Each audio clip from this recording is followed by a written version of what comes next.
Hey guys, before we go ahead and start the video, I want to take this time to shout out 5 of my YouTube membership members. They are going to be Heartless Nobody, Simply Lost, Andy Jobro, Kaibaman41, and Kane Erasmus. Thank you guys again for your support on my YouTube memberships. If you guys are interested in becoming a part of YouTube memberships, it only costs 99 cents per month. You guys will have a badge right next to your name, access to exclusive emotes only on YouTube memberships. You guys will be randomly shouted out on uploaded videos. And last but certainly not least, you guys will automatically be entered into a monthly $15 gift card giveaway that I do at the end of every month. All of that for 99 cents per month. Without further ado, let's go ahead and move on with the video. What's up everybody, 40 the Broadway Saiyan here, and welcome back again to my YouTube channel, back with another video on Dissidia Final Fantasy Opera Omnia. In today's video, we're going to be continuing my The Art of series, focusing on the Art of Prishe, as Prishe will be receiving her C90, her rework, as well as the debut of her LD and burst weapons in Global Opera Omnia. Friendly reminder, I encourage you guys to not only watch my videos on these characters, but also the rest of the fantastic content creators out there for this game, as well as utilizing your resources such as the Compendium, the DB, Tonberry Troop, all that good stuff, so then that way you guys have a better understanding of these characters, and you guys can make better decisions on whether or not you're going to be pulling on these said characters. But without further ado, let's go ahead and dive right into the Art of Prishe. So a little bit of a reminder of what Prishe does is she is an elemental damage dealer. She has access to 3 elements.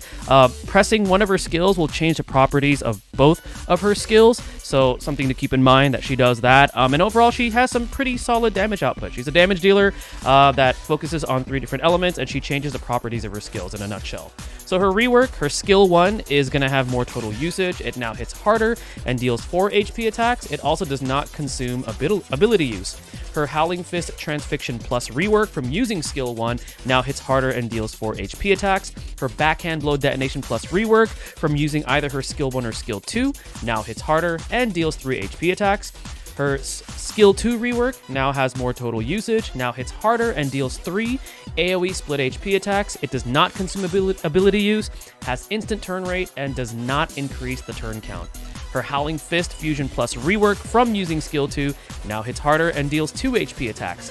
Her C65 attack boost up C88 extension has its duration extended, attack up is more potent, and now grants brave damage cap up.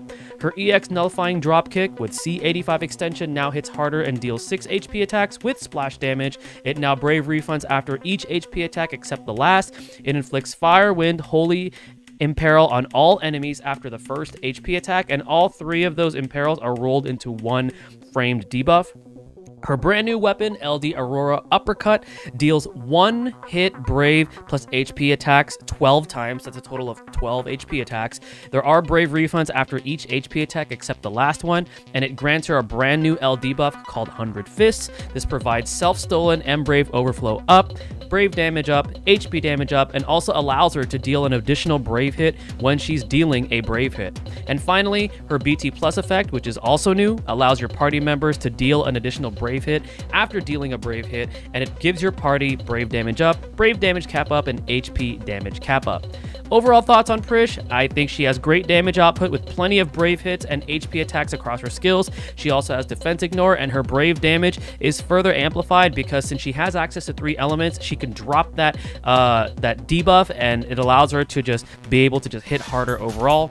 Her BT effect is pretty cool because you don't actually need to fully green it if you want that party HP damage cap up, because when you do green it, it just adds more brave damage up and brave damage cap up. But the HP damage cap up, which we all talk about how valuable and important that stat increase is, it actually comes from her base BT. Now, to maximize her damage output, I would say you want to run her with units that provide brave refund. 1 unit, 2 units I can think of off the top of my head with their burst effects is like Snow, for example, or Bart's. Snow probably is the better choice of the 2, because since she has so many brave hits and she only refunds HP attacks except the last, you want to be sure that she's constantly benefiting from the refunds, so then that way she's able to dish out as much damage as possible. Now, I want to say one of her weaknesses is having access to 3 elements can be problematic if you come across enemies that are either immune or can absorb one of her elements. So just keep that in mind, that despite her high damage output, I do think that having enemies come across you with either 1 or 2 of those immunities or absorptions can be problematic for her because it definitely hinders her usage in those particular fights. But all in all, I think Prishe is a great unit. Cool that she's getting an LD and BT suit in global, and if you pull for her, I think that she's going to serve you well as a burst damage dealer. Just again, be sure to do your research, and then that way you can formulate your own educated decision on whether or not you're going to be investing in this character. So we're going to go ahead and get into some gameplay here. I am taking Toto and Prishe to my favorite punching bag for gameplay demo here. I'm just going to go ahead and pop Toto's burst effect here.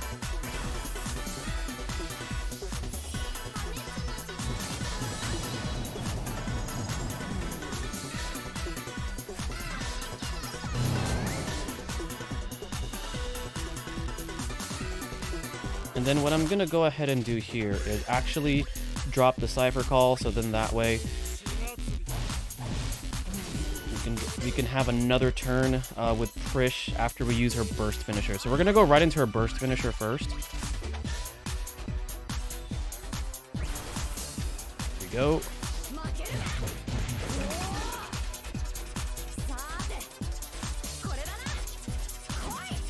Go. I love the animation how she throws what is that, her hair clip or something? She hides a nuke in that hair clip. Okay, with Toto, let's actually drop the paralysis.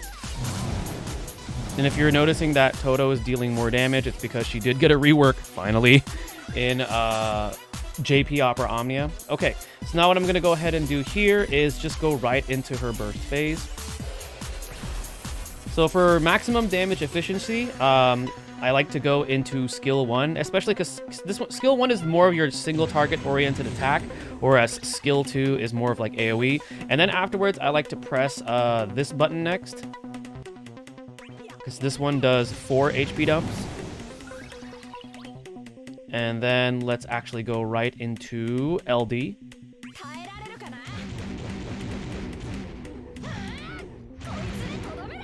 There we go. And then let's go into skill 2.